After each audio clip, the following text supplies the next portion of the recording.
Hello everybody, Nigel here with you, Nigel's Modelling Bench. Welcome along. This is part 4 now of the build of this beautiful little Alvis Stalwart from, or Stolly from Airfix in 1/35th scale.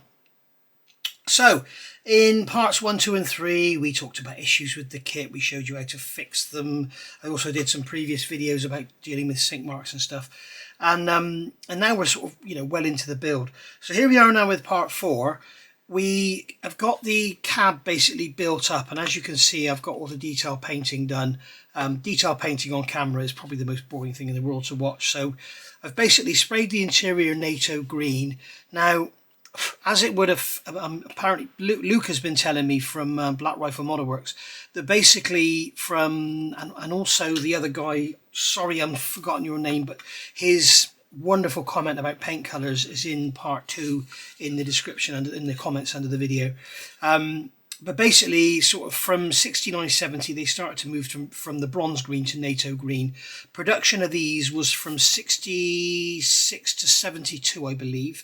So basically later models like this one, which was still being used in 81, probably came off the production line post 1970, so it would have had a NATO green interior, and that's what I've done. I looked at doing bronze green. It's very dark, and obviously we want it lighter in here anyway, so when it's probably all closed up it'll probably look like bronze green anyway.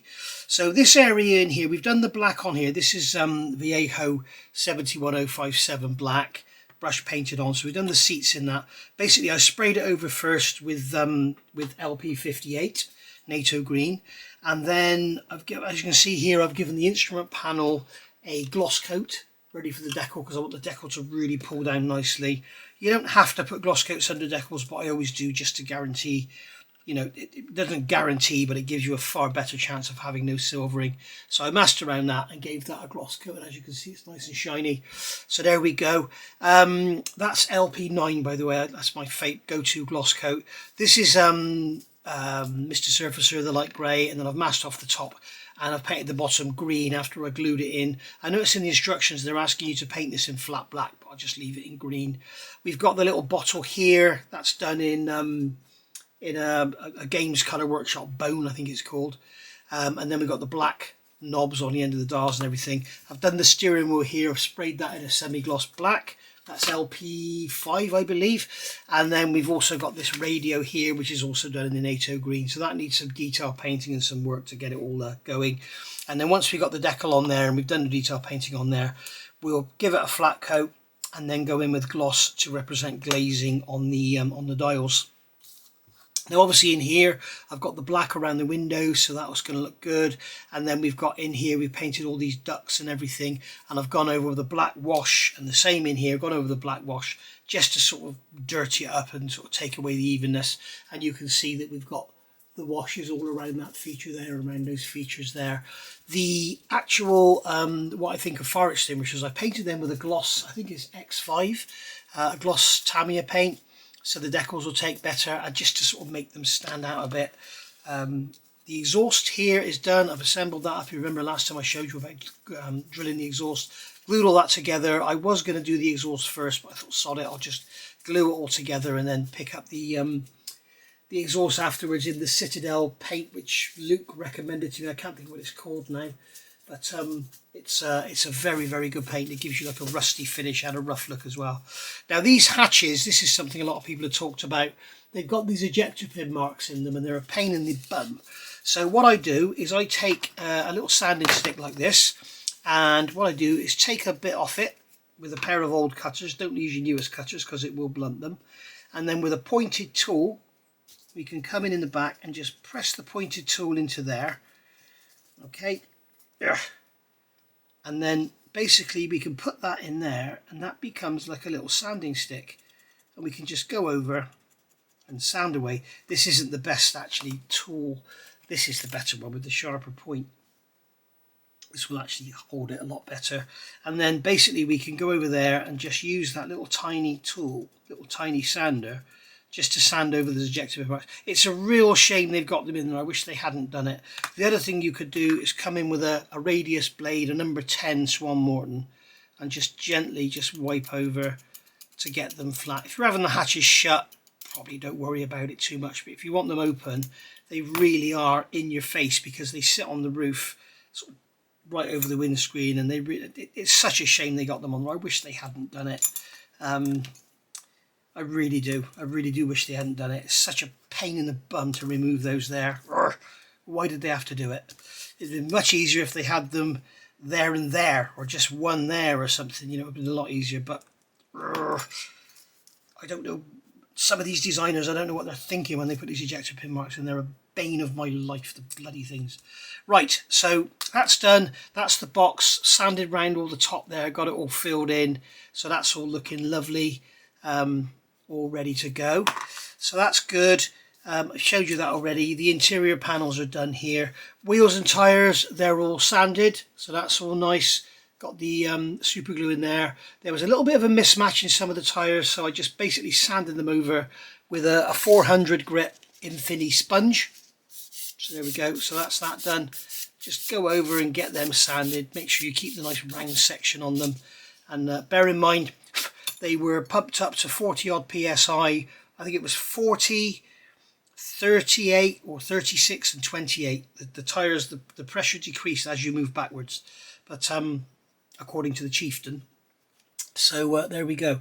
Where's my de-dusting brush? Where's that gone then? Let's just use this one instead. I expect Dottie's had it and chewed it up. I had some fuel filters delivered on Tuesday, and Dottie got hold of them and chewed them up, and they were all over the bed. So yeah, thanks for that, Dottie. Brilliant. So that's that. The other thing I wanted to say, someone said I'm the only person on YouTube building this model. I can't believe that.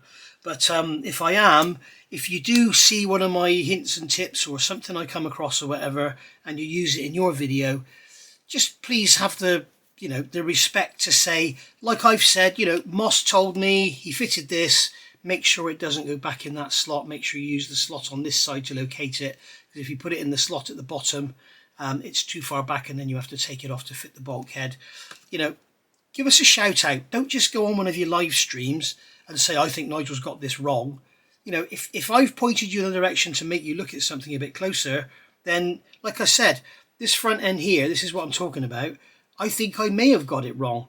Maybe there was something else I could have done. But I did only tack these in, if you remember. Tack them in about 3 places there, so the front was all still movable, and I still had the gaps. I've got another one on order. And what I'm going to do on the next one, I will show you. I may only do the floor and then wait for the crane version to come out or something, but I will show you that basically if we do end up with a gap, it's probably easier to fill and sand a gap there than it is to deal with it up here afterwards. But yeah, somebody else has done a live stream and basically said I'm wrong, blah blah blah blah blah. That's fine, that's okay, but at least please use some respect and say, I'm glad Nigel pointed that out, because it made me look a little bit closer, and I've discovered that there is another way. It's not difficult, we have to be friendly towards each other and not just, slag each other off. So there we go. So that's going to be it for this one. I'm afraid it's a real quick one. I also wanted to shout out, I'm sorry I've forgotten your name, but somebody suggested getting hold of a lump of latex to clean your sanding sticks. And in fact, what was his name? I'm going to have a look and credit him for this. Yeah, it was David Powell 6098, and he suggested getting a lump of latex. And I found it on eBay, and they call them sander cleaners. And it's basically just a lump of latex, and it bloody works. Look at this. I haven't tried this. I've tried it on another sanding stick, but they're designed so if you've got a sander on a grinder and it's all clogged up, you basically hold this on the wheel and then run it down while the grinder's going round. So obviously it's a lot faster. What I found is if you actually use the sanding stick, see all this on here, you can use the sanding stick on the latex and it actually clears it out. Now you can see here we have the clogged up stuff. Alright, and if you rub the stick over it, it doesn't seem to do much, but if you rub the sanding stick over the latex, it does actually take it out. I've taken the worst out of that one. Let's get this one. Actually, here we go. So this one's got it all in. Watch this. You can see it's starting to clean it up. We've got a line down the middle You can see it's starting to remove all this clogged up. So David Powell, I said, if it works, I'll make you famous. And you are now famous. You can see the middle bit where I haven't done it, and you can see how it's all cleaned up. And you can also hear, how it's become like a new sander again. Now you can actually rub over the top like this, and it does actually work. But I found earlier when I tried it, it was better to actually rub this. Look at that. Look, here's the clogged up Mr. Surfacer.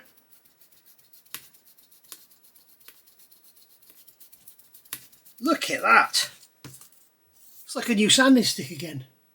So that is literally off eBay. I think it was about $5.99. There's all sorts of different sizes, and it's basically a lump of latex, and they call them sander cleaners. And I always just wipe them on a piece of denim, but if you wipe them on a piece of denim, it removes sanding dust, but it doesn't get this built up, clogged up crap from Mr. Surfacer. Now that looks like a new sanding stick, doesn't it? That is amazing. Look at this. Look. David Powell, you're a star. And this is what I'm talking about, guys. If somebody gives you a clue or a hint about something and you try it and it works, credit them. Just credit them. Don't just say, oh, look what I've discovered. You know, because now we have, that looks like a brand new 400 grit Infinity sanding stick. And that's just a lump of latex. I can rip that bit off there, chuck it in the bin. But I'll tell you what, I've got to make sure Dottie never gets hold of this, because otherwise that'll be gone. There we go. So when you compare that, I mean, here's a 600. That's what I've been using as well. You can see the difference. What an amazing, amazing difference. That is incredible. Look at that. It's not just taking off the dust, it's taking off all that clogged up crap from the Mr. Surfacer. Brilliant. Let's have another go. Look at this. See this here? This is all clogged up, right? I'll wipe it on a piece of denim. Here's my piece of denim here. Okay, it's not taking it out. I'll put that there like that.